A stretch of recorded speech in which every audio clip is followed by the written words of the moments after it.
수술은 잘 됐는데 아직도 아파요. 이런 분들이 계시단 말이에요. 네, 그래서 맞습니다. 수술을 하고 나서 전혀 회복하지 않으면 아픈 게 2배가 되죠. 할 수 있는 운동을 제한된 공간에서 열심히 노력하셔서 근력 회복을 하셔야 됩니다. 수건 긴 것만 있으면 되잖아요. 수건으로 이렇게 체중을 안 실어도 이게 발목에다 수건 걸고.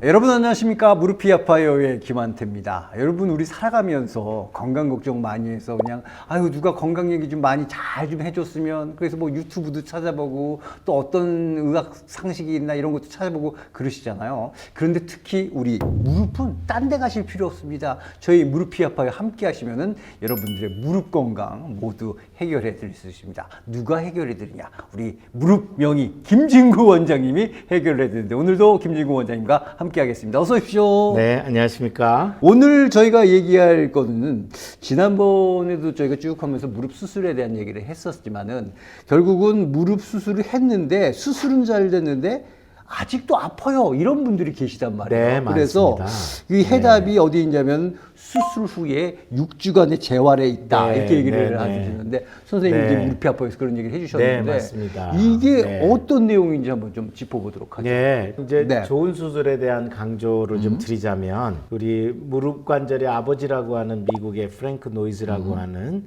신시내티 대학의 교수님이신데 이분이 좋은 수술은 3분의 1은 환자를 어떻게 선택하느냐에 달려 있다. 이 환자분이 느끼는 증상과 문제, 무릎 수술이 맞아야지 엉뚱한 번지수가 된 분을 함부로 수술해는 안 된다는 뜻이고요. 3분의 1은 집도의가 진짜 잘해야 된다. 정확한 수술해야 된다. 마지막 3분의 1은 기능회복 치료, 재활에 있다. 이제 그런 거죠. 제가 수술 이후에 많이 느끼는 건데 수술하기 전에는 아프고 불편해도 걷는 사람이 네. 수술하고 6주에 환자가 오면 영 걷지도 못하고 더 아프고 막 이런 분들 많이 있거든요. 특히 첫 6주 동안을 환자분이 어떻게 지내느냐에 따라서 굉장히 이 결과의 차이가 있다는 거를 제가 아주 절감하고 있습니다. 그 많은 분들이 수술 끝나고 나면 왜 예, 우리 수능 예. 끝나고 나면 아유 이제 수능도 다 끝났어 그렇게 생각할 수 있는데 그게 예. 아니라 그때부터 사실 시작이잖아요. 예. 그렇듯이 수술이 치료의 끝이 아니라 그 이후의 6주가 굉장히 중요하다. 네. 예를 들어 고름이 있다 그러면은 조금 째고 그 고름을 짜내면 바로 좋아지겠죠. 그런 치료 방법이 네. 있는가 하면 정형외과는 대부분 죽지는 않을 병이고 냅두면 점점 나빠져서 감당이 안 되니 언젠가는 용기를 내서 이제 도전해야 되는 그런 수술이죠. 그렇죠. 그런 수술 우리가 이제 일렉티브 선택적 수술이라고 합니다. 이제 용기를 내서 하다 보면 수술하면 당연히 더 아프고 붓고 그렇기 때문에 수술 전에는 용기를 내서 그냥 했지만 수술 이후엔 아프고 붓는다고 이렇게 움츠려들면 뭐 쉬고 싶은 마음. 훨씬 더 나빠져요. 네. 그래서 이제 가장 큰 원인이 이제 그 3가지를 들자면은 제일 빠르게 오는 건 근력 약화입니다. 한 일주일 안 걸으면 그거 회복할 때 한 달 걸리거든요. 두 번째는 뼈입니다. 뼈. 쓰지 않으면 골다공증이 옵니다. 아, 그래서 그러니까 안 쓰면 이제 그렇게 되는 예, 거군요. 나이가 들어서 오는 골다공증도 있고 어. 중요한 게 수술 이후에 안 써서 안 생기는 써서. 그런 걸 불용성 골다공증이라고 예, 합니다. 예. 그래서 골다공증까지 오면은 관절 연골이 당연히 안 좋겠죠. 그렇죠. 마지막 3번째는 관절이라고 하는 거는 움직이라고 있는 그렇죠. 조직인데 움직이지 않으면 관절 기능이 퇴화됩니다. 연골도 얇아지고요, 실제로. 관절 기능이 뻣뻣해지고요. 그래서 조금 조심했더니 더 뻣뻣해져서 영영 못 걷게 됐더라. 이제 이런 거죠. 그래서 그 3가지, 그 근력과 뼈와 관절 연골의 이 기능을 회복해야 되는 시기가 초기입니다. 그래서 유지를 해서 6주가 되면 큰 고생 없이 넘어가는데 6주 이후에 해보려고 그러면은 이게 이제 몇 달이 걸리는 그런 재활이 왜 되는 우리 거죠. 수술 받고 그러면 아이고 이게 힘들었을 텐데 좀 푹 좀 쉬면서 네네네. 이렇게 치료해 그럴 텐데 이건 쉬었다가는 문제가 예, 생기게 예, 되는 예, 그런 거네요. 그렇다면은 구체적으로 네네. 재활 운동을 이제 한다는 걸 알았다면은 네. 과연 무슨 운동을 어떻게 해야 되는지 그걸 궁금해하실 네, 테니까. 제가 하는 수술을 이렇게 분류를 해봤더니 네. 무릎 관절 안에 제가 하는 수술이 15가지더라고요. 어. 그러니까 수술 방법이 되게 좀 다르고 다양하죠. 그래서 우리가 첫 번째는 체중 부하를 수술 이후에 바로 할 수 있느냐, 아니면은 이거를 적어도 6주 정도 뭐 꼬매거나 재생시키거나 봉합한 게 아문 이후에 해야 될 거냐. 이제 이런 체중 부하가 네. 되게 중요하고요. 관절 운동을 언제부터 시킬 것이냐. 기부스처럼 처음엔 고정해 놓을 것이냐. 아니면 바로 움직이게 할 것이냐. 요런 게 중요하고요. 그 다음에 이제 세 번째로 말하자면은 근력 운동을 어떤 형태를 할 것이냐. 체중을 실면서 하는 근력 운동을 할 것이냐, 아니면 힘만 주었다 뺐다 하는 그런 정도에 머무를 것이냐. 이 세 가지를 늘 우리가 이제 밸런스를 맞춰야 됩니다. 아주 대표적으로 못 디디게 하는 수술이 연골 재생 수술이거든요. 연골 재생을 하면 어쨌든 자기 몸에서 나오던 이식했던 줄기세포가 몸에 생착이 되고 나면 하루에 6시간씩 6주 동안을 구부렸다 폈다 잘 대류를 해주되 디디는 거는 제한을 시켜놔야 이제 연골이 이제 분화되는 과정을 보호해야 되겠죠. 하지만 절대로 못 걷는 시간이 아니고 자기 몸이 감당할 만큼 일주일에 10kg씩 점점 목발을 잡으면서도 점차로 이제 그 체중 부하를 해야 됩니다. 그래서 과거에는 디디지 못하게 하던 시기가 있었는데 최근에는 개념이 완전히 바뀌어서 메카노 트랜스덕션, 그러니까 기계적인 어떤 자극이 이 연골 재생에 도움이 된다 하는 개념으로 완전히 바뀌었어요. 하지만 적어도 무릎 수술의 60% 이상은 수술 다음날 걸을 수가 있습니다. 그래요? 안 걷는 게 더 이제 문제가 되는 경우가 있죠.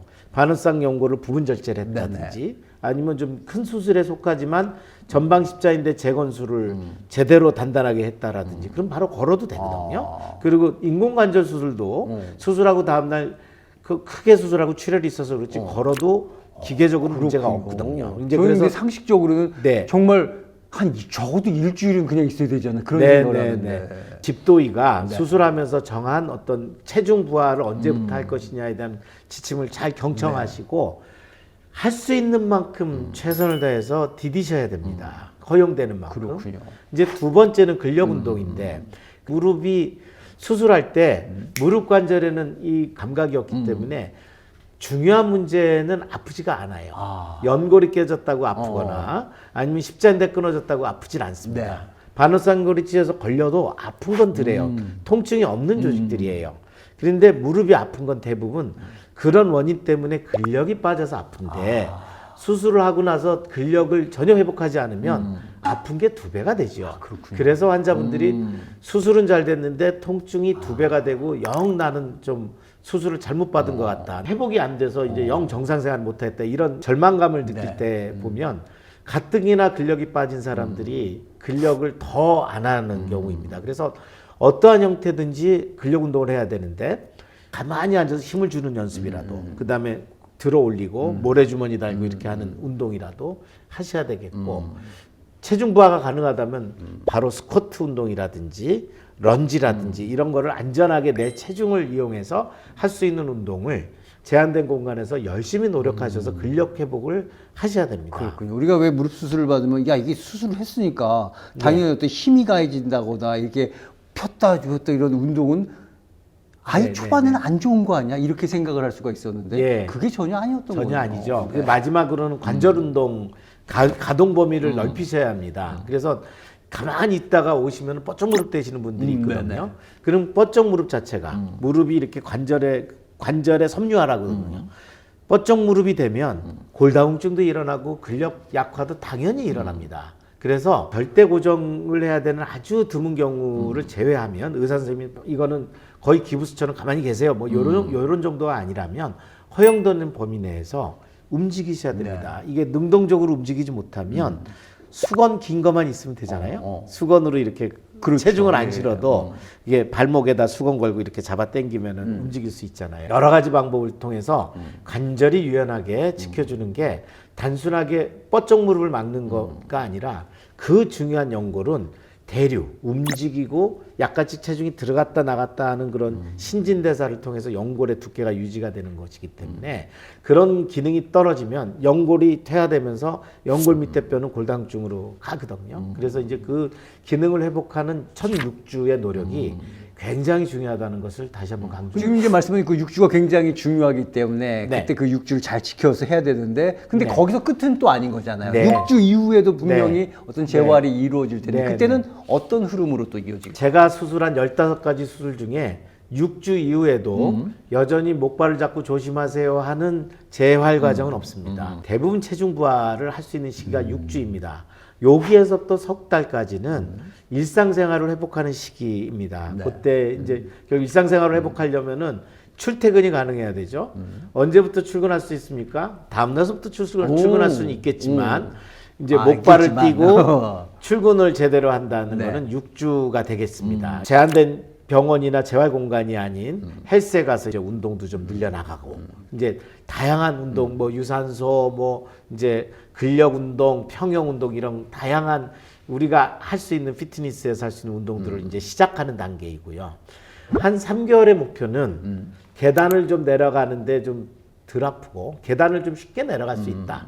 가볍게 뛸 수 있다. 여기가 3개월의 목표입니다. 네. 근데 실제로 뭐 이런 얘기도 중요하지만 여러분들께서는 실제 사례를 들었을 때 아 그렇구나 이렇게 네, 많이 네, 이제 네, 네. 공감을 하시니까 실제로 네, 네, 네. 이런 무릎 수술 이후 이런 재활 훈련을 통해서 좀 좋아지신 분의 그런 사례가 있을까요? 네, 인상 깊게 봤던 네. 분은 아주 그 젊은 여성이었는데 고액 연봉자세요. 여의도에서 펀드 매니저를 하고 계신 분인데 수술하고 하루밖에 쉴 수가 없다. 아이고 일이 워낙 바쁘니까 일을 해야 네. 되는데 이게 이제 너무 중요한 위치에 있다. 그런데 이제 그분이 연골 재생술을 받았어요. 네. 30대 후반인데 체중 부하 부위가 너무 많이 깨져가지고 본인도 이제는 나는 이제 더 미루면 안 되겠구나. 그래서 저도 이제 사이즈가 클수록 나쁘고 젊을수록 재생능이 좋기 때문에 그렇죠. 시도하시라 해서 이제 연골 재생 수술을 그때 이제 시도를 했습니다. 수술하고 다음 날 이제 보조기로 이제 제안을 해서 저희가 연구를 했죠. 0에서부터 30도까지는 연골 깨진 부위가 닿질 않아요. 그러니까 0에서부터 30도까지만 활용할 수 있게. 보조기가 이제 움직일 수 움직이게 있게. 해놓고 네. 목발을 꼭 잡지만 어지간히는 디뎌라.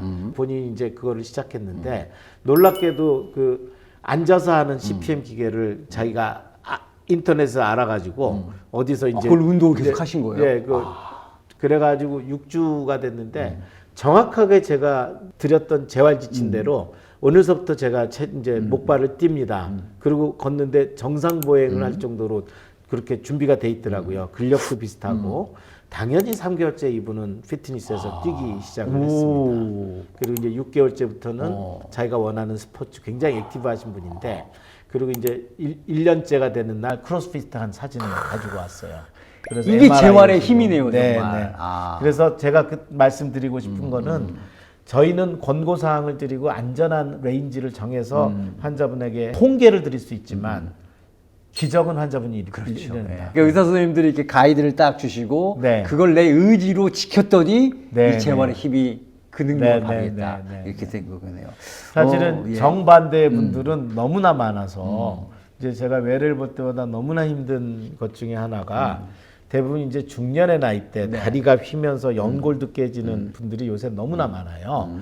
50대 중반 정도가 되는 그러니까 초중반 정도의 여성분들 다리가 휘고 연골이 깨지고 반원상골이 찢어서 어긋나고 인공관절하기에는 너무나 젊고 그냥 간단한 시술을 하기에는 너무나 병이 진행돼서 이제 그런 경우에 우리가 마지막 무릎을 살리는 수술을 하거든요. 휜다리도 교정하고 비록 찢어진 지 오래됐지만 다시 반원상골을 좀 꼬매는 것도 시도하고 연골 재생도 같이 할 수 있으면 하고 이제 그렇게 하는데 수술이 제법 크거든요. 그래서 그 전에서부터 운동을 그렇게 시키는데 그렇게 하고 나서 6주째 오면은 그때부터 벌써 원망하기 시작하세요. 뻣뻣해지고 근육은 다 없어지고 골다공증에 빠져서 석 달이 되니까 점점 더 나빠졌다 그러고 이제 와서는 선생님이 수술한 게 맞냐 의심하기 시작하고 그럼 이제 저는 답답하니까 아니 수술은 객관적으로 다 보이는데 이렇게 엑스레이가 좋은데 환자분이 노력을 안 하신 거를 왜 이제 여기서 이제 이거를 헷갈리냐고 하면